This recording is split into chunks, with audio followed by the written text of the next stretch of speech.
20 сағат 30 минут эфирда Татарстан хабарлары программасының төп шығарылышы студияда Фәнис Камал Хайырлы кеш, хәзір болашақ темалар турында. Нормадан 20 градусқа салқынырақ. Шапка, варежкалар кие бізде, валенкалары еребіз. Аномаль салқындар республикада таған күпмі соқланар. Гүлназ Сайфеддинова шул хақта.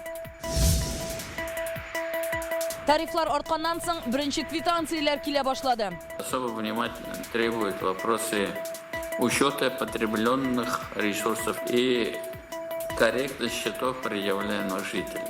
Тарифларның артуы нәрсе белән бәйле һәм Рөстәм Миңнеханов тармак министрлыклары алдына нинди бурычлар куйды? Бу хакта тулырак Рания Абдрахманова.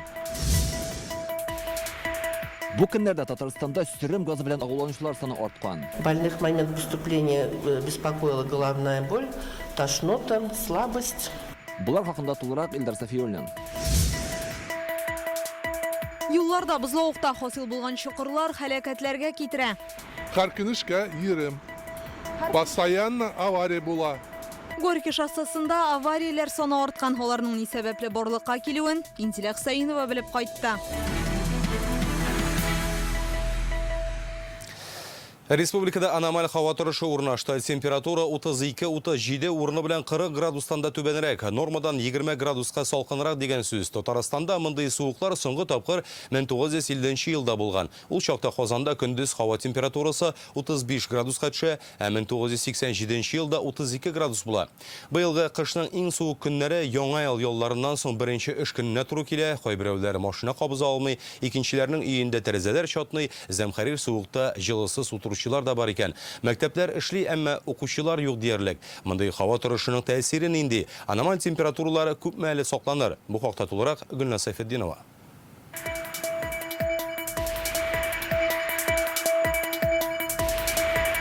Пуховый шаль, который бабушки носили, вязаный свитер, шерстяной, длинные рукава, варежки, специальные длинные рукава выпускаю. Шулай киенгәннәр генә алдатмый бу көннәрдә. Алайда мамык шәлгә шанып урамга чыгарга ашыкмыйлар, эшкә барасы булмаса. Менә гадәттә төш вакытында кеше күп йөри торган Урицкий паркы бүген ул буш. Суык булганга шәһәрдә шугалаклар да ябыла. Нинди генә һава торышы булуга карамастан, безгә журналистларга кадрда баш киемен салып сөйлисе, әмма мин бүген алай эшләргә җөрьәт итмәдем. Һава торышы нормадан 16-20 градуска салкынрак бит. Мөслимдәге һәм Баулыдагы метеостанциялар 41 градус күрсәткән. Шапка, варежкалар кие бізде, валенкалары еребіз. Балалар мәктәпләргә җибәрдегезме? Юк, минем бүген икесе иде дә утра садикка барма. Кием, жылырак. Ошым теге майлай бер урамда зак булмый. Машина, булыша машина инде. Аккумуляторны үйгә кертәм инде. Жылыга. Кобзла машина. Кемдер машинасына кагылып та тормаган. Температура төшү белән бергә такси бәясе арткан. Икенчеләр шуннан зарлана. Шулай да социаль челтәрдә бүген иң күп куелган фотолар термометрлы. Менә Мамадышта 45, Биектауда да шулай ук, Әлмәт, Баулыда 50 градуска якынлаша. Треснуло стекло. Вот здесь кончается, а вот тут начинается. Монысын Царева бистәсендә яшәүчеләр төшергән. Әмнә Баруди урамындагы бу йортта бөтен фатирларда да бүген төнлә җылыны бетергәннәр. Монда иртән авария хезмәте бригадасы эшли иде әле. Бәйрәмдә авария булган, булса устранә итәбез инде. Салкында җылыда торып уйный инде. Авария челтәрләрдәге төзексезлек белән бәйле була, иртән җылыны бирәләр. Бүген төнге 1-дән 4-кә кадәр Мәскәү районының Баруди урамындагы 2 йортында җылы бирү туктатылган иде. Бу челтәрләрдәге төзексезлек белән бәйле. Пережила, куда деваться? Под одеялом. Түздек инде, калын одеяллар капландык. Не знаю, обогреватель ставить, не знаю, что холодно. Җылыткыч куяргамысың инде, салкын беренче кат бит әле, шуңа да җылы тормыйдыр. Шимбә көнне Вахитов районындагы Достоевский, Шмидт, Товарищеский урамындагы 21 йорт 2 уку учреждениесендә дә җылы бирү вакытлыча туктатылган була. 7 января произошло падение давления теплоносителя. 7 январь көнне көндезге 12 тулганда төп магистраль трубасында басым кими. Бу хәлнең сәбәбен ачыклау өчен шунда ук кизү торучы бригадалар чакыртылды. Төзексезлек булган урын табыла, тиешле эшләрне башкаралар. Кичке 5 тулганда җылылык гадәти режимда бирелде. Фатирларда температура 19 градустан төшмәде. Һава торышы мәктәпләр эшенә дә үзгәреш кертте. Алар ачык, әмма буш диярлек. Күбесендә укулар булмый. Мәгариф һәм фән министрлыгында авыл мәктәпләрендә башлангыч сыйныфлар өчен 23, шәһәрдә 25, өлкән сыйныфларда 27, 10-11дә укучылар өчен 32 градус булганда дәресләрне уздырмаска мөмкин булуын хәбәр иттеләр. Урамда температура түбән булу сәбәпле күп мәктәпләрдә безнең республикабызда уку процессын туктату турында карар кабул ителде. Ләкин мәктәпләр ачык, укытучылар эшли. Әгәр дә бала мәктәпкә килгән икән, аның өчен уку процессы оештырылачак.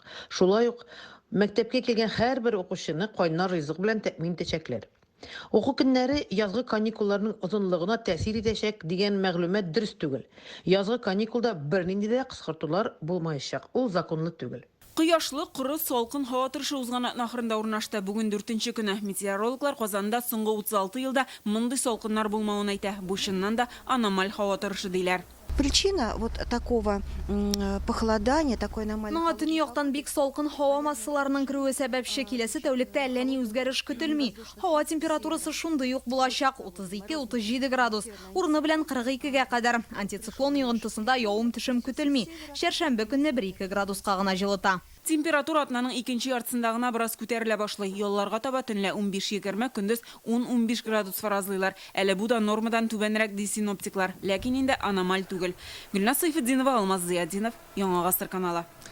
Гыйнварда Татарстан халкы коммуналь хезмәтләр өчен быелгы беренче квитанцияләрне алды. Алар исә былтыргыдан артыграк.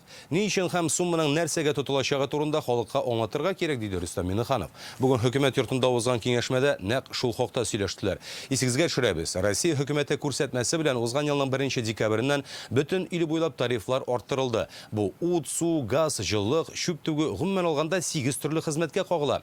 Республика буенча уртача 9%-ка. Шул рәвешле киләсе елның җәендә булырга тиешле үзгәрешне ярты елга иртәрәк керттеләр. Әлегә яңалыкны ничек аңлаталар соң? Бу хакта тулырак Рания Абдрахманова. Период отопительного сезона особо внимательно требует вопросы учета потребленных ресурсов теплоснабжения особенно и корректность счетов, предъявляемых жителям. Хөкүмәт йортында бүген сүз торак коммуналь хезмәтләр өчен түләүләр турында. Юктан түгел, гыйнвар квитанцияләрендә халык декабрь айында индексацияләнгән тарифларны күрде. Аерым алганда яңалык ут, су, газ, җылылык, чүп түгүгә кагыла. Казанда бу хезмәтләр өчен түләү 10% арта. Бу башкаладагы су турбаларына һәм канализация челтәрләренә ремонт үткәрелүгә бәйле. В прошлом году была утверждена инвестпрограмма «Водоканал». Узган ел Казан водоканалының инвестиция программасы расланган иде. Хөкүмәт карары буенча казанлыларга суга түләү өчен аерым индекслар билгеләнде. 2023 ел өчен башкалада тарифлар 10% тирәсендә кала. Гомумән алганда тарифларның артуы коммуналь челтәрләрнең искерүе белән бәйле. Бүген республикада су турбалары, ут чыбыклары 55%-ка тузган. Аларга ремонт кирәк. Количество аварий, которые мы видим. Кышкы чорда җылылык челтәрләрендә авариялар еш булып тора. Халыкның түләве торак коммуналь челтәрләренең нибары 2%-ын ремонтларга мөмкинлек бирә. Турбаларны яңарту өчен без бюджет акчаларын да җәлеп итәбез. Республика программалары бар. Шулай ук федераль үзәккә дә махсус программа кабул итүләрен сорап хатлар яздык. Бу проектны раслауларын көтәбез. Квитанциядәге сумманың индексацияләнгән күрсәткечме яисә ялгышлык белән исәпләнмәгән микәнен ничек ачыкларга соң? Сумма якынча 10%-ка гына арткан икән, эш индексациядә дип белгечләр. Если получил платежку, он должен... Милекче квитанцияны алгач, аны узган ай белән чагыштыра ала. Бәяләр Казанда 10, Ярчалуда 12 һәм республиканың башка районнарында 9%-ка күтәрелде. Аерма аннан күпкә зуррак икән, идарәче оешмага мөрәҗәгать итәргә мөмкин. Тик шуны да истә тотырга кирәк. Кыш айларында җыллык өчен дә түләү арта. Но в основном определенно большая оплата, это связано с отоплением. Татарстанның дәүләт торак инспекциясенә тарифлар артуга кагылышлы 16 мөрәҗәгать килгән инде. Для некоторых собственников. Аңлашыла, кайбер милекчеләрне түләүләрнең булай артуы аптырашта калдырган. Казаннан 13, Ярчаллыдан 3 кеше мөрәҗәгать итте инде. Суманың ни сәбәпле артканын, нигезлеме, юкмы икәнен тикшерәчәкбез. Әгәр торак коммуналь хезмәтләр өчен түләү гаилә кеременең 21%-нан артып китә икән, аларга субсидия каралган. Шулай ук федераль һәм республика ташламаларына ия булучыларга да ярдәм күрсәтелә. Татарстанда шундый 600 меңнән артык гаилә бар. Күп балалы гаиләләр аларга да шулай ук льготалар, субсидиялар коммуналь хезмәтләре өчен, торак хезмәтләре өчен каралган закон буенча һәм тарифлар үскән сайын ул льготаларда субсидиялар шулай ук үсеп бара. Һәм январь айында ул кешеләр региональ льготниклармы, федераль льготниклармы ул субсидияны инде күбесен размерда, үскән размерда алачак. Социаль яктан ярдәм кирәк булган гаиләләр турында Рөстәм Миннеханов аерымда искәртте. Гомумән түләүләрнең дөрестлегенә зур игътибар бирергә кушты.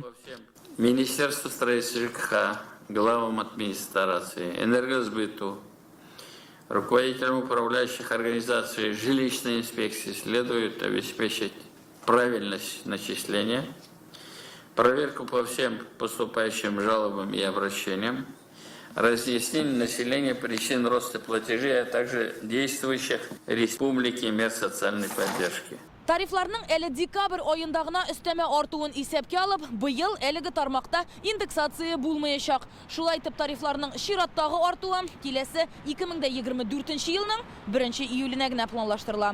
Рания Абдрахманова, Ләйсән Сәитова, Яңа Гасыр каналы. Казанда бәйрәм көннәрендә шүп чыгармауны, юллар чистартылмау һәм халыкның машиналарны дөрес җирдә калдырмауы белән аңлаталары бу хакта төбәк операторы хәбәр итте. Исегезгә төшерәбез. Казанлылар контейнерлар көнкүреш калдыклары белән шыплап тулган дип зарланган иде. Бу хакта шикаятьләр социаль челтәрләрдә һәм халык контролендә дә барлыкка килә. Төбәк операторы искәртүенчә, бәйрәм көннәрендә шүп күләме берничә тапкырга арта. Әйти, Казаннан 174 мең кубометр көнкүреш калдыкларын чыгарганнар. Хезмәткәрләр тәүлек әйләнәсе эшләсәк тә, кайбер урыннарга киреп җитә алмадык диләр. В настоящее время все проблемные вопросы решаются совместно с управляющими компаниями. Хәзер барлык мәсьәләләр идарәче компанияләр һәм район хакимиятләре белән берлектә хәл ителә. Алдагы көннәрдә каты көнкүреш калдыкларын чыгару эше җайга салынырга тиеш. Шүп график буенча түгеләчәк. Көннәр кинәт салкын итү сәбәпле сөрем газы белән агуланучылар саны да арткан. Татарстанда 3 көн эчендә 14 кеше зыян күргән, шуларның 6-сы балалар. Гаиләләре белән агуланучылар да бара. Күңелсез хәлләрнең берсе Мөслимдәге шәхси йортта килеп чыккан. Моннан тыш Азнакай һәм Казандагы өйләрдә дә сөрем газы белән агулану очраклары бар. Зыян күрүчеләрнең кайберләре хастаханәдә. 3 көн эчендә бу кадәр агуланучы булганы юк иде дип белгечләр. Исегезгә төшерәбез. Узган ел сөрем газыннан республикада 82 кеше зыян күргән, 9-ның гомере өзелгән. Мондай бәләгә тармас өчен газ хезмәткәрләре нинди кагыйдәләрне истә тотарга кушасың? Бу хакта тулырак Илдар Сафиуллин.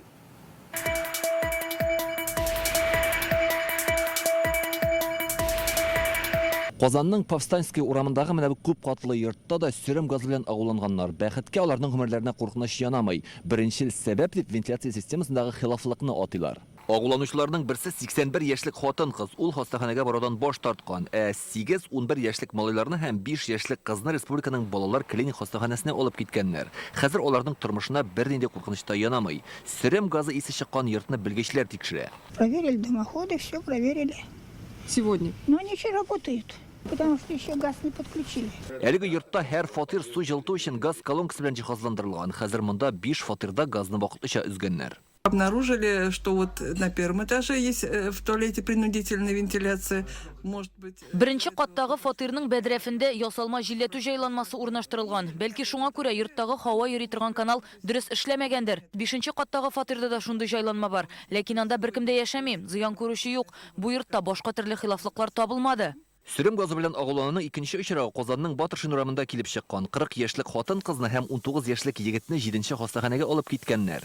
9 яшьлек малай ДРКБда. Газ хезмәткәрләре әйтүенчә, төтен чыгу өчен ясалган каналда һава начар йөргән. Азнакайда сөрем газыннан 19 яшьлек кыз һәм 22 яшьлек егет зыян күргән. Аларны район үзәк хастаханәсенә алып килгәннәр. 8 января по скорой помощи в 19 часов.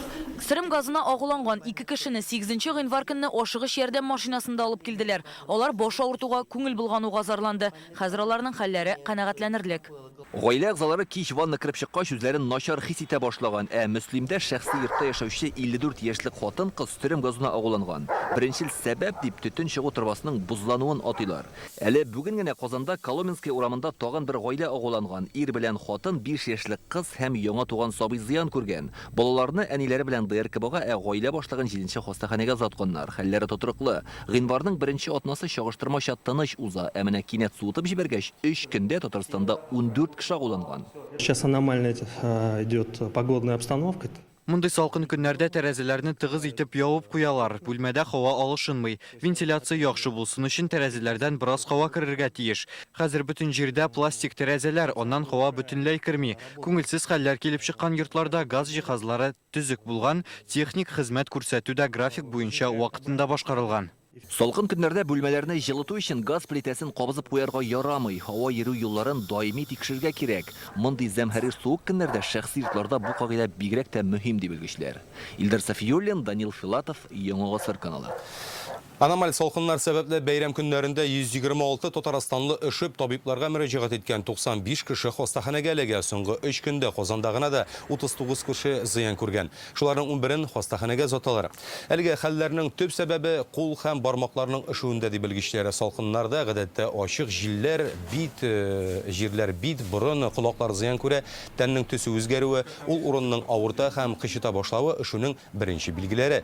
Мондый күңелсез хәлләргә юлыкмас өчен табиблар һава торышын истә тотып киенергә киңәш итә. Көчле салкыннар сәбәпле Ярчаллының барлык хастаханәләре махсус контрольгә алынган. Коммуналь хезмәтләр эшендә аварияләр килеп чыкмасын өчен шәһәр хезмәткәрләре тәүлек әйләнәсе кизү торуга күчә.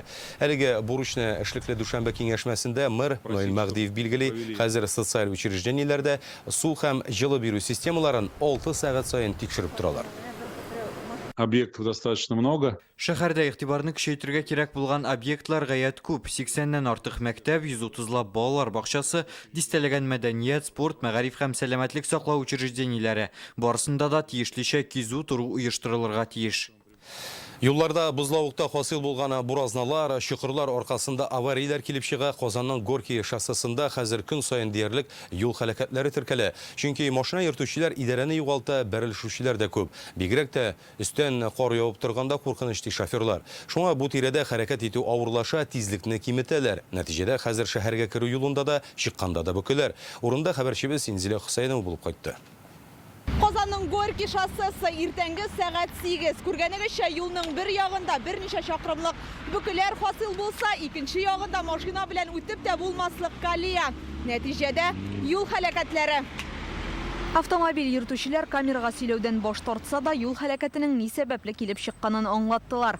Opel машинасын юлдагы бозлы чокырга эләккәч каршы полосага борып куя. Анда ул Citroen белән бәрелешә. Тизлек зур түгел иде ди шоферлар. Шуңа күрә берсенең дә сәламәтлегенә зыян килмәгән. Ләкин машинага ремонт кирәк буласы көн кебек ачык. И такое здесь по несколько раз в день повторяется, из-за чего, конечно же, пробки. Вот из-за колеи, видите, колея, из-за нее кидает машины. Бу юлдан көндә узучылар биредә мондый хәлләр еш була ди. Иртән шәһәргә кергәндә, кичен киресенчә. Һәр көн эшкә йөрим. Постоянно авария була. Не, юллар чистартылган же. Просто колея. Аварии встречаются, да. Аварияләрне еш күрә, бигрәк тә явым-төшем булганда. Юлны кар каплагач, чокырлар барлыгы күренми, машинаны читкә булгый.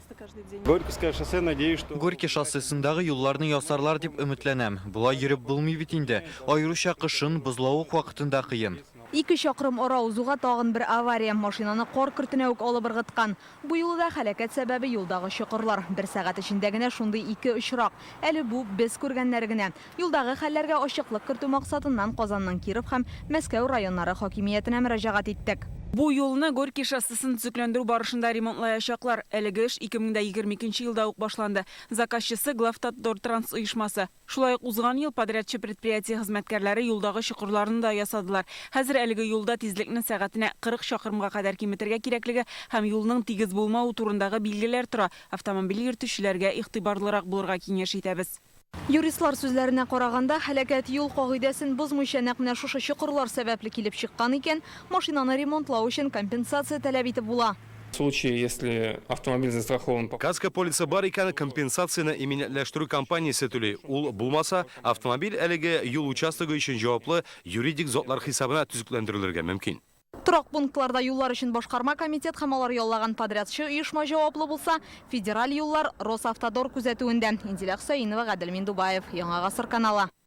Шүп тегү өчен 6 миллиард сум ПЖКХ көнкүреш калдыкларын чыгару өчен подрядчы оешма эзли. Татарстанда иң күбе кем шүплий соң? Бу хакта Реальное время интернет газетасыннан укый аласыз. Быел Татарстанда төзелеш тармагында 6 илкүләм проект һәм 4 дәүләт программасы тормышка ашырылачак. Аның буенча 205 объект төзү һәм төзекләндерү планлаштырылган. Бу хакта хөкүмәт йортында узган киңәшмәдә министр Марат Айзатуллин сөйләде. Авария хәлендәге 109 трактан 249 кешене яңа йортка күчерәчәкләр. Чистарту курылмаларын төзекләндерү, ләм, кырларын һәм Самасыр полигонын эшкәртүдә дәвам итә. Социаль объектларда төзеләчәк бу 2 сырхаухана, 36 ФАП, 4 мәдәният йорты төзү һәм һәм унысын төзекләндерү каралган. Казан, Яршаллы, Арча һәм Тукай районнарында яңа мәктәпләр һәм балалар бакчасы барлыкка килер дип көтелә. Ватанны саклап халак булганнарның истәлеген мәңгеләштерү программасы буенча 6 районда хәрбиләр җирләнгән 11 урынны тәртипкә китерәчәкләр. Федерального проекта формирования комфортной городской среды, это парки и скверы. Уңайлы шәһәр мөхитен булдыру федераль проекты буенча безнең карамакта 54 объект. Бу парк һәм скверлар, шуларның 8-е кече шәһәр һәм тарихи җирлекләрен төзекләндерү конкурсында җиңгән. Республика программасы буенча 14 объект яңартыла. Шулай итеп, иҗтимагый киңлекләрнең гомуми саны 68-га җитәчәк.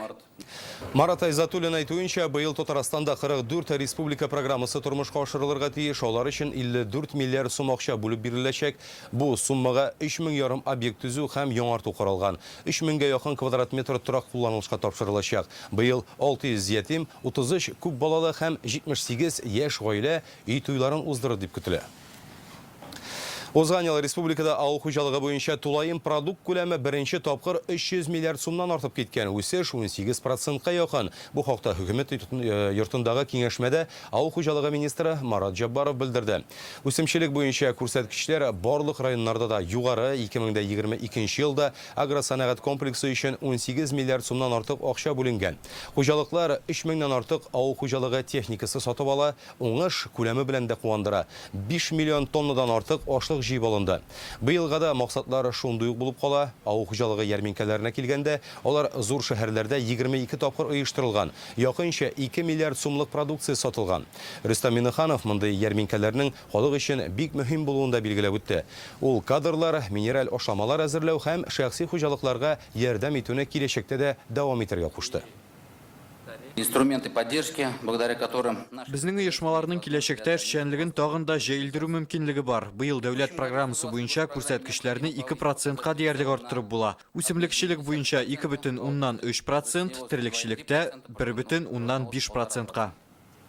Россия пенсия фондының Татарстан бүлеге идарәчесе Эдуард Вафин Россия социаль фондының Татарстандагы бүлеге җитәкчесе итеп билгеләнде. Әлеге яңа оешма быелның 1 гыйнварыннан пенсия фонды белән социаль иминиятләштерү фонды берләшкәннән соң барлыкка килә. Аны оештыру турындагы указга Россия президенты Владимир Путин узган ел кул куйган иде. Ике фондны кушу бердәм цифрлы платформага күчү белән аңлатыла. Иминият мәсьәләләре пенсиягә кагылышлы сораулар белән дә хәзер шушы яңа социаль фондка мөрәҗәгать итәргә кирәк. Исегезгә төшерәбез, Эдуард Вафин пенсия фонды тармагында 20 елдан артык эшли. Соңгы 6 елда фондның идарәче вазифасын башкара.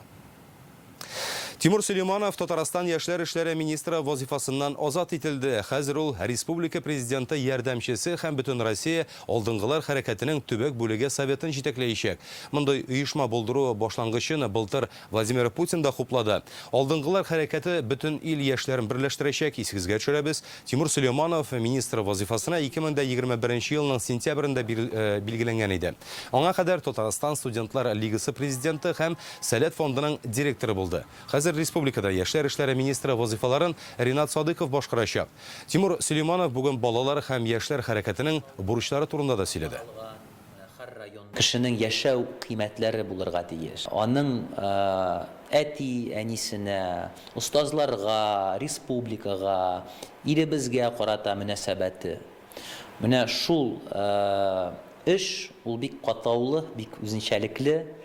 Шул эштә яшьләрне үзләрен дөрес иттереп катнаштырырга кирәк. Безгә дөрес иттереп форматны билгеләргә кирәк. Шул юлны башлап җибәрергә кирәк.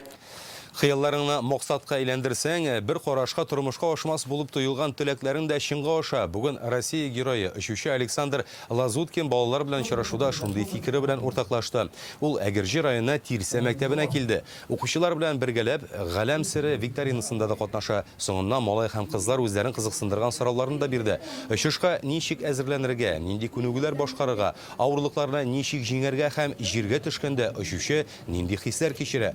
Александр Лазуткин укучыларга космонавтлар тормышы турында сөйләде. Ул үзе галәмгә беренче тапкыр 1997 елның октябрь аенда күтәрелгән. Космик корабльдә 184 көн 22 сәгать була. Девчонки и мальчишки такие живые, любознательные. Егетләр һәм кызларның барысы да кызыксынучан, күзләре янып тора. Мин аларның очышуны беренче тапкыр күрүләрен сиздем. Монда килүем белән шиксез горурланам. Бу мәктәпкә тагын бер әйләнеп кайтырмын дип ышанам. Бәлки бу укучылар белән галәм турында берәр тапшыруда эшләп булыр. Быел Хаҗга Россиядан 25 мең мөселман бара алачак. Бу хакта бүген Сугуд Гарәбстанында узган Хаҗ министрлыгы җыелышында билгеле булды. Анда Татарстан мөфтие Камил Самигуллин һәм республикадагы Хаҗ операторы җитәкчесе Ранис Вахитов катнаша. Утырышта Россия белән Сугуд Гарәбстаны арасында килешү төзелде. Аның буенча 2023 елда безнең илдән 25 мең мөселман Хаҗга бара алачак. Бу пандемиягә кадәр булган күрсәткеч. Шулай ук былтыр санитар-эпидемиология вазгыятенә бәйле рәвештә кертелгән яшь чикләүләр бетерелгән. Былтыр Хаҗга Татарстаннан 810 кеше барган иде. Быел күпме квота булачагы соңрак ачыкланачак. Бүгенгә шундый хәбәрләр иде. Сәламәт булыгыз.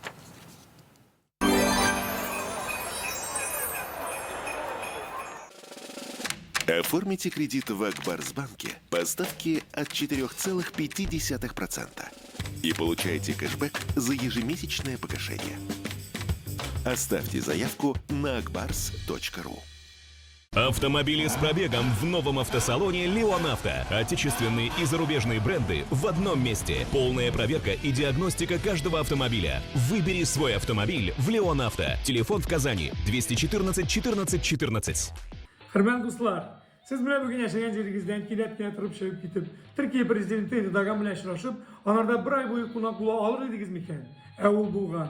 Min, Raif Sadriyev sizni 14. 15. 16. Ğinvar kişinde Kamal Tiyatro'nun kişi sahnesinde benim başkanımda bulgan Derviş monospektaklini karağa şakıram. 12+ barınızda kıtıp kalan. Kiliz. İhtibar 9 fevraldan 19'una kadar Munçattaş İstrada Teatrı Kazan'da Unix konsertlar zalında Şat Sayın Şat isimli ür-яңа тамашасын күрсәтә. Рәхим итегез. Безнең тамашаларда күршик, рәхәтләнеп көлшик. Купил кэшбэк. Купил кэшбэк. С дебетовой карты «Мир» Акбарсбанка и с кэшбэком 10% на все, этот процесс никогда не остановится. Установите приложение Акбарс онлайн и оформите бесплатную карту.